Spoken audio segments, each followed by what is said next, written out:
Assalamualaikum warahmatullahi wabarakatuh. Salam sejahtera, salam sehat untuk kita semua. Tetap pantau stay tune di channel Musa As'ari. Sofi, Sobat Filsafat Musa As'ari, apa kabar semuanya? Semangat dimanapun berada, kita tetap belajar, tetap mencari ilmu litalabil ilmi fi kulli syai'in. Di segala suasana, kita tetap belajar dan belajar. Itu sebagai eksistensi kita, itu sebagai manusia, kita hidup. Kalau kita tidak berpikir, kita tidak belajar, itu namanya kita mati. Nah, seperti itu. Oke, di tengah kita sudah hadir kembali Prof. Musa As'ari. Jangan bosan bertemu kita-kita ya, Prof. Iya. Iya, karena kita itu masih haus ilmu. Jadi haus itu tidak hanya minum, Sofi, Sobat Filsafat Musa As'ari. Kita di sini akan bersama-sama belajar bersama saya Ning Rahma dan Prof. Musa As'ari. Tapi jangan lupa selalu like, subscribe, dan silahkan untuk pertanyaan-pertanyaan apa yang akan ditanyakan. Nanti kita akan kupas lebih lanjut di sesi berikutnya dan sesi berikutnya. Nah itu. Kemudian gini Prof, kita bicara masalah perkembangan hidup manusia. Di masa ini kita itu banyak menghadapi problematika yang kompleks, yang plural, atau istilah sekarang itu multicultural. Kalau dalam bahasa Arab, launun mutanawi'un. Nah, itu bermacam-macam warna. Nah, itu tentu karena itu kehidupan berbagai macam warna. Nah, kita kemudian ada persoalan kemiskinan, persoalan keadilan, persoalan ekonomi, kebahagiaan, bahkan saat ini perdamaian dunia. Nah, itu kayak nasi dari ya, perdamaian dunia. Nah, bagaimana kita itu menghadapi kompleksitas persoalan seperti ini dan seyogyanya itu bagaimana kita mensikapi kehidupan seperti itu dan bagaimana untuk menjaga perdamaian, stabilitas dari kemiskinan supaya baik bisa kita atasi, keadilan dan semuanya. Ini banyak sekali ya Prof, ini poin-poinnya. Monggo kita simak bersama Prof. Musa As'ari dalam Bingkai Bincang Santai Kefilsafatan Musa As'ari. Silakan Prof. Iya, jadi menghadapi masalah-masalah yang kompleks, seperti tadi kemiskinan, perdamaian, keadilan dan seterusnya, itu nggak bisa didekati dengan pendekatan tunggal.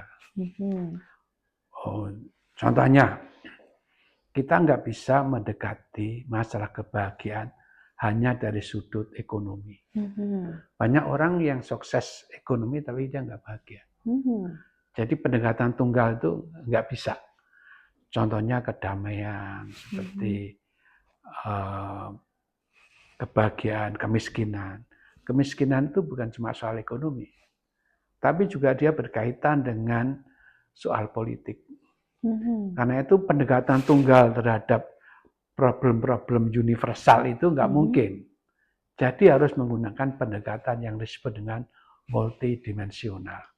Kemiskinan ada aspek ekonomi, ada aspek politik, ada aspek budaya, sehingga kalau hanya mendekati dari satu aspek, dia tidak akan bisa mendapatkan pengetahuan yang menyeluruh. Jadi ini yang sebenarnya diperlukan dalam kehidupan ini, pendekatan yang bisa menghadirkan multidimensional itu. Bisa dari kacamata humanis, kemudian sosial, bagaimana secara psikologi itu untuk menghadapi misalnya kayak kedamaian gitu ya Prof? Ya hukum, ya budaya, agama, semuanya mempunyai andil di dalam persoalan-persoalan yang sifatnya itu pluralisme. Oke, kemudian di antara permasalahannya memang kita itu harus mengkaji dan mengadakan pendekatan secara multidimensional. Tapi ada juga gini Prof, seseorang yang berpikir ada sebuah kebaruan di tajdid. Nah, kebaruan. Kalau orang tidak ada kebaruan, maka sepertinya tidak ada sesuatu yang membuat baru dan seolah-olah akan bosan. Saat ini sajalah. Misalnya kalau di dunia, maaf saja dalam tanda kutip, misalnya di kementerian atau di pemerintahan atau di jajaran organisasi atau di sebuah bisnis pun, ekonomi apapun, itu selalu memberikan warna yang baru, sebuah kebaruan supaya lebih eksis lagi. Tapi terkadang ada juga kebijakan-kebijakan atau semacam regulasi kebaruan yang terkadang malah membingungkan. Nah, dalam perspektif Prof Musa, nah, kacamata Prof Musa itu apa memaknai sebuah kebaruan di era saat ini dalam semua multidimensi kehidupan? Silakan, Prof. Iya, kebaruan itu lahir dari perubahan. Karena sesuatu yang baru itu kan dilahirkan dari perubahan kehidupan itu sendiri, dari yang lama menjadi yang baru. Jadi substansinya adalah perubahan. Tanpa ada perubahan, tidak mungkin ada yang baru dan ada yang lama. Jadi perubahan itu sebenarnya merupakan kemestian hidup. Bahkan diri seseorang itu selalu baru. Sebuah keniscayaan. Tapi mungkin dia nggak tahu. Sebagai contoh mamanya, jumlah rambut yang dimiliki oleh seseorang. Mungkin rambutmu ada yang meskipun pakai hijab, ya, tapi ada yang rontok. Berubah berarti jumlahnya berubah, warnanya juga berubah, Prof. Iya. Jadi perubahan itu sesuatu yang selalu akan terjadi. Orang yang menolak perubahan, dia nggak bisa hidup dengan baik. Berarti dia hidup pada masa yang lama, tidak bisa hidup dalam masa kini. Kalau orang mau menjadi seorang yang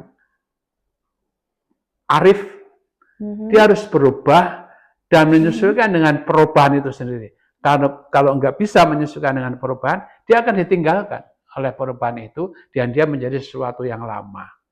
Kasihan kan kalau orang tiba-tiba dianggap orang lama. Nah, saya kira Neng Rahma juga nggak mau kan dianggap ini sudah nggak bisa ngikutin perubahan. Neng yang lama, bukan Neng yang baru. Jadi orang harus selalu menerima kenyataan perubahan dan dia harus menjadi dirinya yang selalu baru dan terus menerus harus baru. Itu yang harus dilakukan orang. Saya potong, Prof, bahkan itu ada ketika Allah tidak akan merubah diri seorang, iya, kalau kita tidak mau merubah sendiri. Mungkin itu juga bagian penguat yang menjadi dasar secara tauhid, seperti itu ya, Prof. Iya, kita harus berubah terus lah, jangan mabni ala sukun, begitu terus ya. Iya, lil i'rab lil warabiyah seperti itu. Kalau nggak bisa berubah, dia akan ditinggalkan oleh waktu dan oleh zaman dan oleh orang-orang yang hidup di dalam waktu dan zaman itu.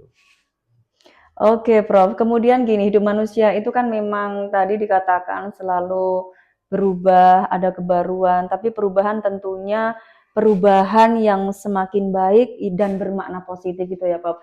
Tapi kadang ada juga gini, Prof.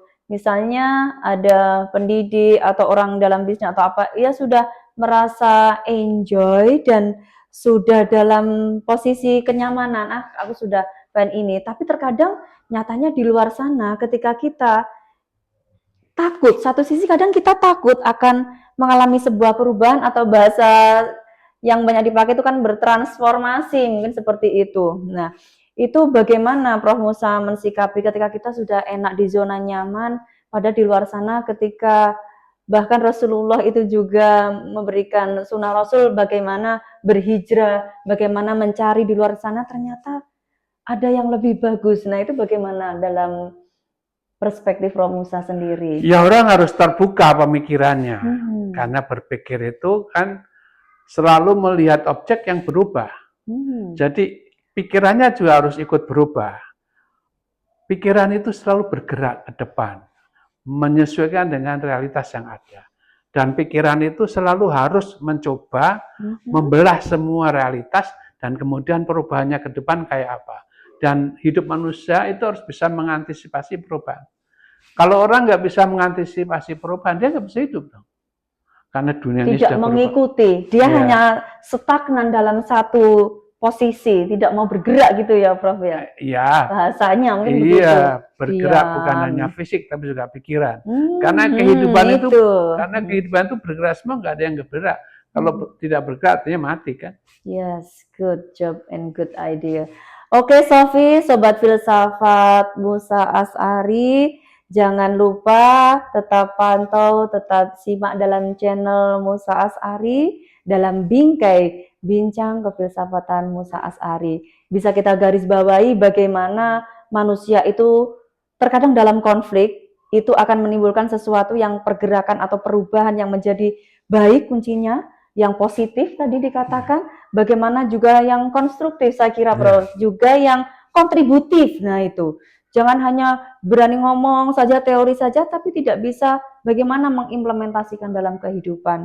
Nah mungkin dari statement closing statement ini, bagaimana Prof seharusnya teman-teman remaja, orang-orang yang sedang galau dengan kehidupan, problematika untuk berubah ini bagaimana Prof? Kiat-kiatnya, silakan. Memang perubahan itu bisa destruktif dan konstruktif. Kita memilih pada perubahan yang positif, bukan perubahan yang negatif. Karena kalau kita berubah, tapi asal berubah, saya kira manusia akan kehilangan jati dirinya. Dia akan terseret dalam perubahan-perubahan yang destruktif. Jadi dalam perubahan itu orang harus menggunakan akal pikirannya. Orang juga harus jangan meninggalkan hati nuraninya. Karena kebenaran pikiran belum tentu kebenaran hati nurani. Jangan sampai itu terjadi di dalam menghadapi perubahan. Manusia tetap harus berubah. Tapi perubahan manusia harus perubahan menjadi lebih baik. Bukan perubahan menjadi lebih buruk. Karena kalau perubahan itu menjadi lebih buruk, kehidupan manusia mesti akan sengsara. Tapi kalau perubahan itu yang konstruktif, yang positif, yang kontributif, itu sebenarnya hijrah dalam konsep agama. Karena hijrah itu bukan berubah yang buruk, tapi berubah menuju kebaikan. Dan itu batasnya nggak pernah ada. Karena perubahan-perubahan itu selalu jalan. Tapi di setiap perubahan yang terjadi itu, kita harus mengambil pada posisi yang positif, yang konstruktif. Jangan sampai kita berubah menjadi makin buruk. Kalau berubah makin buruk kan kita artinya jatuh dalam kehidupan yang terhina. Nah itu yang harus kita jaga. Berubah tapi berubah yang lebih baik, lebih manfaat, lebih benar. Sehingga perubahan-perubahan ini tidak kita hancurkan dengan sesuatu yang merusak, tapi kita bangun dengan sesuatu yang baru, yang lebih membahagiakan, lebih mendamaikan, lebih membahagiakan dan seterusnya. Tapi perubahan yang konstruktif, perubahan yang positif, itu yang harus kita lakukan. Dan kita mencegah perubahan yang makin buruk. Karena itu akan menjatuhkan kehidupan manusia sendiri. Baik, terima kasih Prof. Musa Asy'ari dalam bincang santai kita tentang kefilsafatan. Nanti akan kita sambung, kita korek gali. Jangan sampai kita ada pembiaran ini, ada ilmu-ilmu yang banyak di sini. Wujudnya secara physically hanya sebuah ini, ya, brain, otak kita akan tetap berjuta-juta beribu ilmunya. Kalau tidak kita serap, nah kita akan kehilangan momen-momen penting tentang kefilsafatan tentunya. Baik, terima kasih. Kita akan jumpa lagi ya Prof untuk lain waktu. Yang jelas jangan lupa tetap stay tune dan simak, pantau terus di channel Musa Asy'ari dalam acara Bingkai, Bincang Santai Kefilsafatan bersama saya Ning Rahma dan Prof Musa Asy'ari. Tentunya selalu jaga perdamaian untuk mencapai kebahagiaan. Tidak hanya kebahagiaan dunia ya Prof, tentu kebahagiaan di akhirat. Terima kasih, sampai jumpa lagi Prof. Sampai ketemu lagi ya Prof. Selalu pantau terus. Terima kasih. Assalamualaikum warahmatullahi wabarakatuh.